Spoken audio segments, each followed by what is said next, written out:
and I will daily lift my hands, for I will always sing of when your love came down.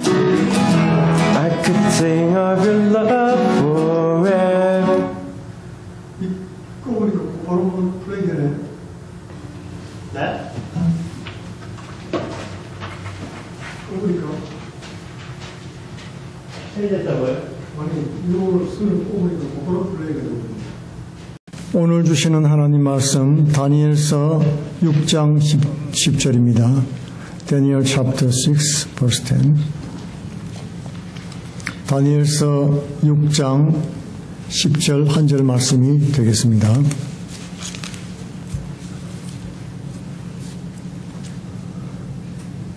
다 같이 봉독하도록 하겠습니다. 교독하도록 하겠습니다. 다니엘이 이 조스의 왕의 도장이 찍힌 것을 알고도 자기 집에 돌아가서는 윗방에 올라가 예루살렘을 향하여 창문을 열고 전에 하던 대로 하루에 3번씩 무릎을 꿇고 기도하며 그의 하나님께 감사하였더라. 아멘. 성경에서 감사의 인물들이 많이 나오지만은 최고의 감사한 인물을 들라고 하라면은 우리가 다니엘을 들 수가 있습니다. 왜냐하면은 이 다니엘은 하나님께 감사를 드리는 사람이었지만 평안할 때 드린 감사가 아니고 자신의 부귀, 영화, 명예, 권세 한순간에 다 잃고 생명까지도 빼앗기는 그런 위기의 순간에 목숨 걸고 드린 감사이기 때문에 그렇습니다. 다니엘의 인생의 출발은 남들이 부러워하는 그런 출발점만은 아니었지요. 물론 다니엘은 좋은 가문, 귀족으로 태어났습니다. 그러나 어린 나이에 나라가 망하고 포로로 잡혀갔지요. 그리고 가족과 헤어지는 그런 생이별의 아픔을 겪었습니다. 누구보다 고난과 피눈물로 어린 시절 청소년 시기를 보냈던 것입니다. 유학을 간 것도 아니고 이민을 간 것도 아닙니다. 단지 포로가 되어가지고 온갖 핍박과 서름을 당하고 험한 인생길 스스로 개척해야 됐죠. 부모나 형제, 자매, 친척의 도움은 기대할 수도 없었습니다. 그럼에도 불구하고 신세한탄하거나 자포자기하지 않고 믿음으로 인생을 개척해 나가서 성공한 것입니다. 어릴 때부터 뜻을 정하고 세상 유혹과 타협하지 않고 위기를 극복해 나갔습니다. 신앙의 결단을 하고 독주와 왕의 진미인 돼지고기를 먹지 않았죠. 다니엘의 인생을 통해서 우리가 배울 교훈들이 많이 있는데 그 가운데서도 어떤 상황에서도 감사하는 습관을 우리가 볼 수가 있는 것입니다. 감사하는 습관은 하루아침에 이루어지는 것이 아닙니다. 평소에 감사의 삶이 극한 위기에서도 감사드리는 빛을 발한다는 것을 우리 말씀을 통해서 깨닫게 되는 것입니다.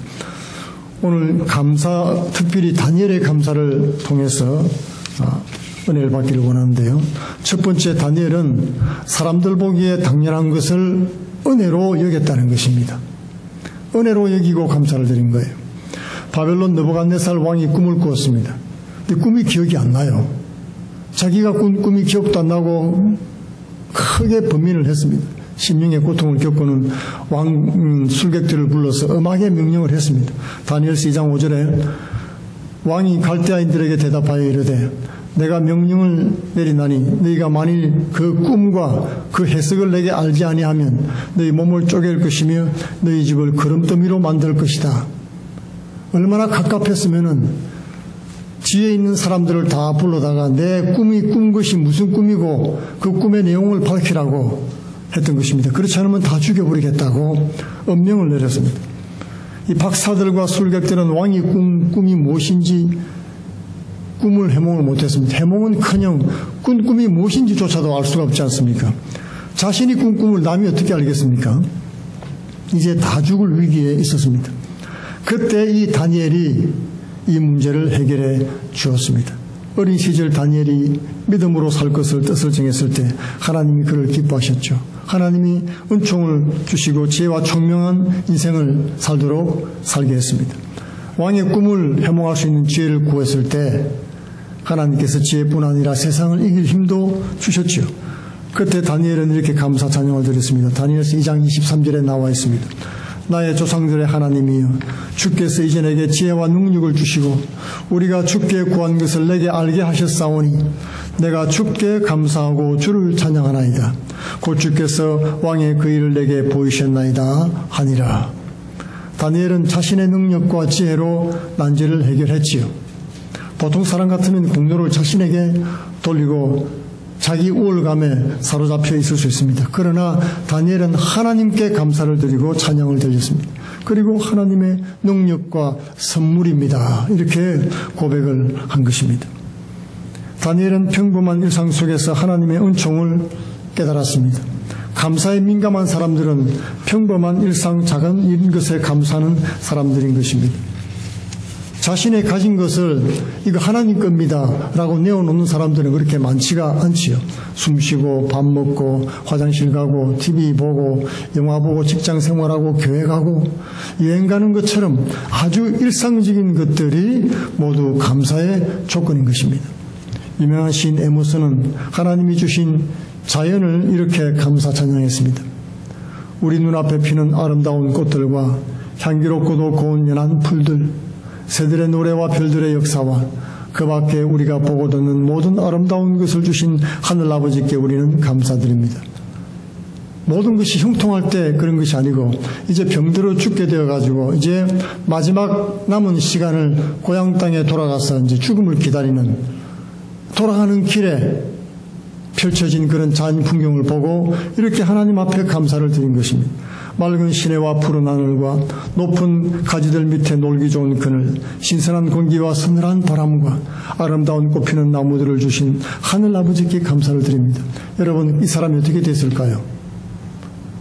돌아가면서 그 생명이 소성되고 힘을 얻어가지고 병들어 죽던 사람이 다시 살아나게 된 것입니다. 우리 마음속에 감사가 넘치면은 하나님이 은혜를 베풀어 주십니다.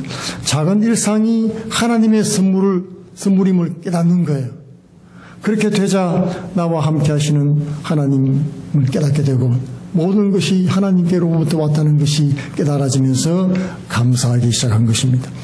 대다수의 사람들은 작은 일상들이 감사할 일들이라는 사실을 다 잊어버리고 살고 있죠. 그래서 감사는 아무나 하는 것이 아닙니다. 깨어있는 사람들이 하는 것입니다. 깨달은 사람이 감사합니다. 깨달은 만큼 감사를 할 수가 있습니다. 깨닫고 나면은 감사가 아닌 것이 아무것도 없습니다. 역경도 실패도 아픔도 모든 것이 합력해서 선을 이루시는 하나님의 은혜인 것을 깨달으면 범사에 감사할 수가 있게 되는 것입니다. 두 번째로 감사는 훈련을 통해서 이루어진다는 것입니다. 철들고 나면은 모든 것이 감사고 감사하는 것이 없죠. 철든 자녀는 부모가 주지 못해서 미안하다고 해도 괜찮다고 하는 것입니다. 낳아주신 것만 해도 감사드립니다.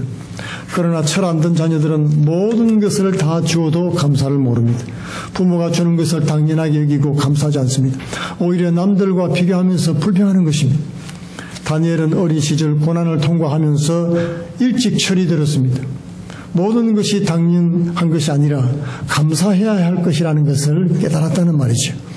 진정한 감사는 고난을 통과한 사람들의 것입니다. 고난만큼 감사의 깊이도 깊어집니다. 어느 분야에서든 여러분 9단, 10단 무술하는 사람들, 고수들 있지 않습니까? 그들은 여러분 아무나 될 수 없지 않습니까? 끝없는 훈련과 경험을 통해서 경지에 이르는 것입니다. 감사가 습관이 되기 위해서는 훈련을 통해서만 가능합니다. 그냥 저절로 되는 게 아니라 훈련해야 된다는 것이죠.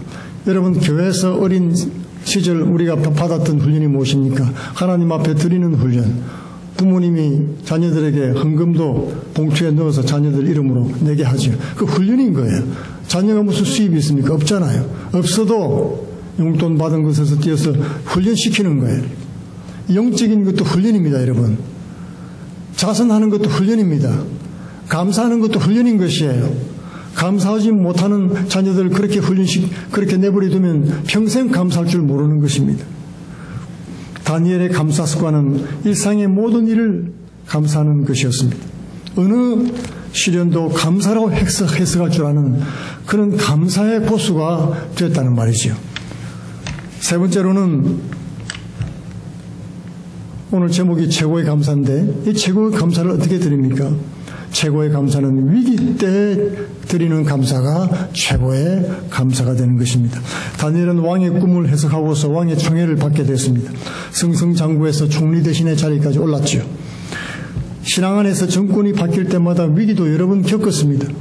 바벨론 시대가 지나고 페르시아 시대로 정권이 바뀌면서 다리오 왕이었을 때 그의 인생의 최대의 위기를 경험하게 됐습니다. 다리오는 전국을 120도로 나누고 방백들을 그 위에 120명의 방백을 세웠죠. 그리고 세 사람의 총리를 뒀는데 그 중에서도 아주 지혜롭고 민첩한 다니엘을 선임 총리로 임명을 했습니다. 그러자 그 나머지 두 사람의 총리와 방백들이 시기하고 질투를 해가지고 다니엘을 내쫓으려고 음모를 꾸몄습니다. 다니엘의 허물을 찾기 위해서 엄밀히 조사를 했습니다. 스캔들은 없는지 부정축제는 안 했는지 사사시 틀어도 먼지 한 톨이 안 나왔어요. 청렴하고 결백한 다니엘은 흠잡을 데가 없었습니다. 그러자 그의 신앙을 책잡고 올무를 걸어왔습니다. 앞으로 30일 동안 왕 외에 다른 신이나 사람에게 기도하면 그 사람은 사자굴 속에 집어넣겠다는 그런 계략이었죠. 사람들은 알고 있었죠. 평소에 하루도 쉬지 않고 날마다 3번씩 창문 열고 예루살렘을 향해서 기도하는 그 다니엘의 모습을 알았던 것입니다. 왕은 이 간신들이 다니엘을 죽이려는 음모인 줄도 모르고 자신을 신격화시키는 일을 좋게 여기고 의인을 찍었습니다. 결국 다니엘은 중상모략 음모에 걸려가지고 신앙을 포기하든지 아니면 사자굴에 떨어질 수밖에 없게 된 것입니다. 여러분 30일 동안 잠깐 기도 방학하면 되지 않습니까? 30일 동안 소나기는 피하고 봐야 되지 않겠습니까? 그렇죠. 그런데 간신들도 알았습니다. 다니엘이 포기하지 않을 것이다. 다니엘이 얼마나 신실한 사람인가를 세상 사람도 다 알아요. 그래서 그걸 걸고 넘어진 것입니다. 여러분 신앙이 없고 왔다 갔다 하는 사람 같으면은 그거 시험이 되겠습니까? 안 하면 되지. 그죠? 안 해버리고 마는 것입니다. 그러나 이거야말로 외통수다. 다니엘은 신실한 사람이기 때문에 절대로 믿음과 신의를 지킬 것이다. 다니엘이 그럴 것을 예상했는데 예상대로 다니엘은 평소대로 기도를 했던 것입니다. 그것도 그냥 기도가 아니고 감사의 기도를 드렸습니다. 죽음에 감사합니다. 다니엘서 6장 10절에 나와 있습니다. 다니엘의 조서에 왕의 도장이 찍힌 것을 알고도 자기 집에 돌아가서는 윗방에 올라가 예루살렘을 향해서 창문을 열고 전에 하던 대로 하루 3번씩 무릎을 꿇고 기도하며 그의 하나님께 감사하였더라. 다니엘은 기도하면 죽는다는 것을 잘 알았습니다. 사자굴에 던져져서 갈갈이 찢겨 죽을 것입니다.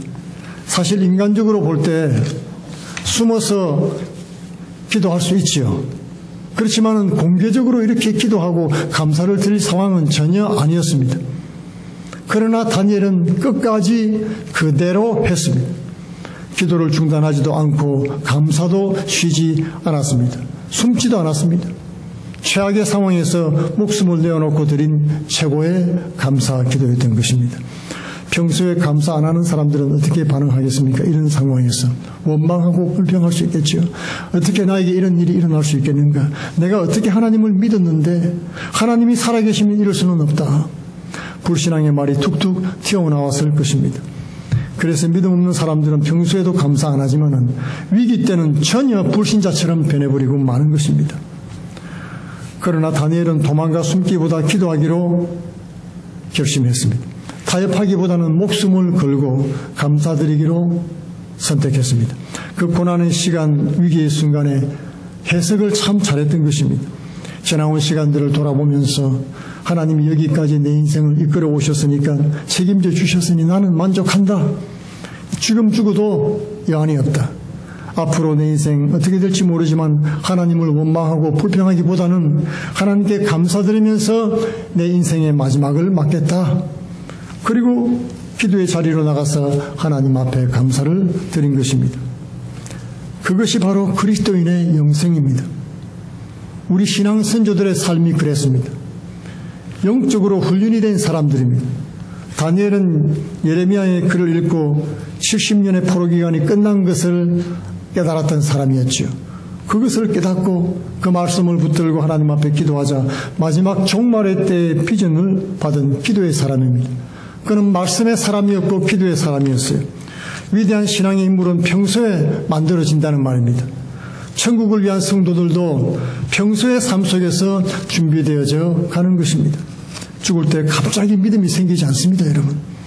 평소에 사랑하지 않던 하나님과 예수님 어느 날 갑자기 사랑해지지 않는다는 말입니다, 여러분.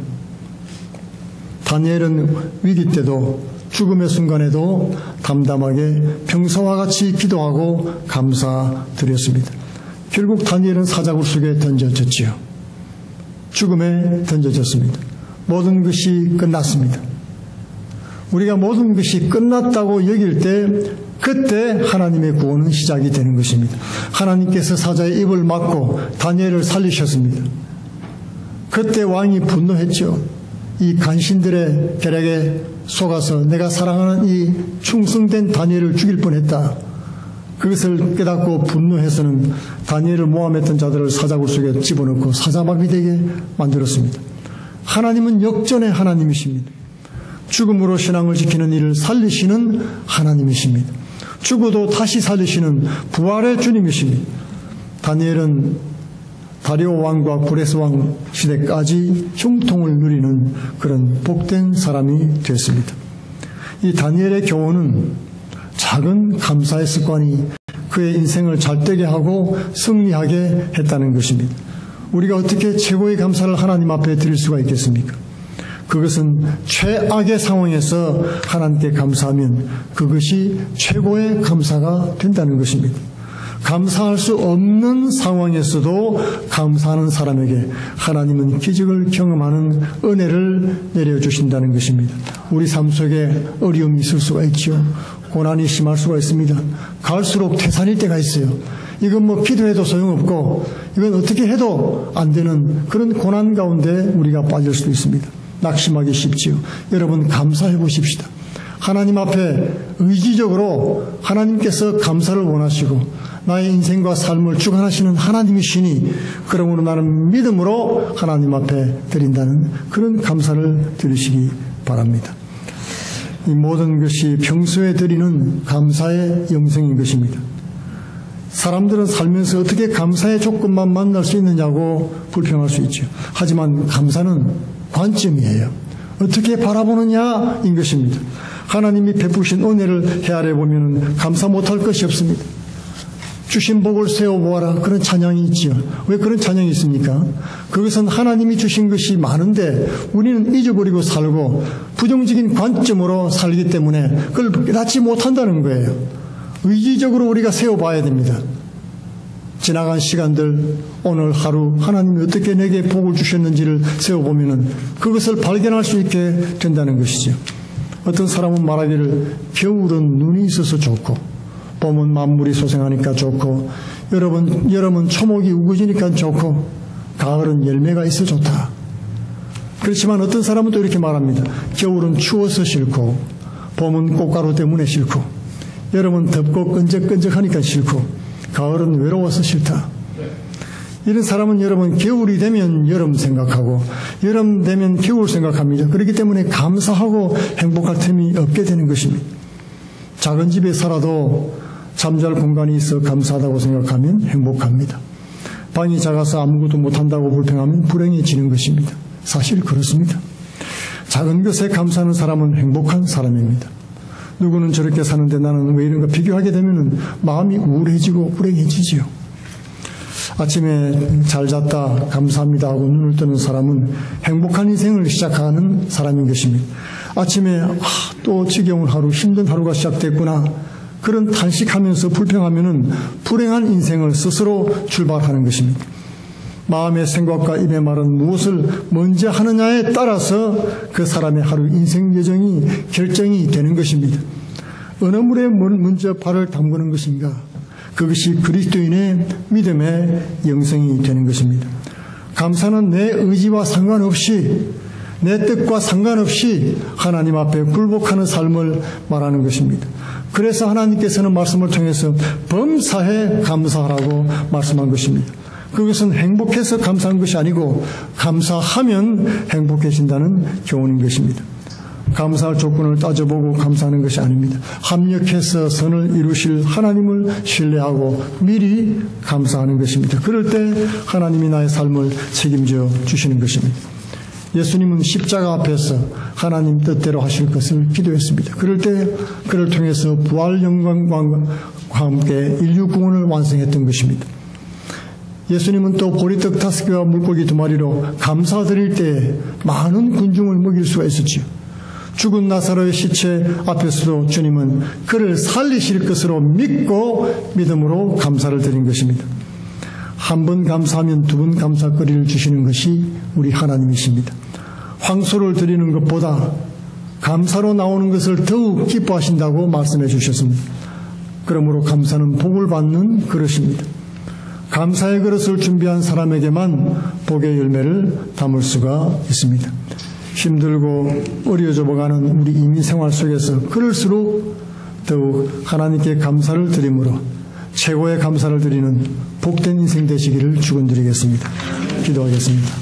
고마우신 아버지 감사합니다. 저희들에게 베푸신 은혜와 은총이 너무나 많은데도 이 땅만 바라보며 불평하며 살아왔던 것을 회개합니다. 저희들의 마음과 생각을 주장해 주옵시며 깨닫게 하여 주옵시고 고난 가운데서도 하나님 앞에 감사드린 신앙의 선조를 본받고 평소의 삶을 통해서 감사를 쌓아나가며 위기의 순간에 하나님 앞에 감사드림으로 최고의 감사를 드리는 복된 인생이 되게 하옵소서. 예수님 이름으로 감사하며 기도합나이다. 아멘.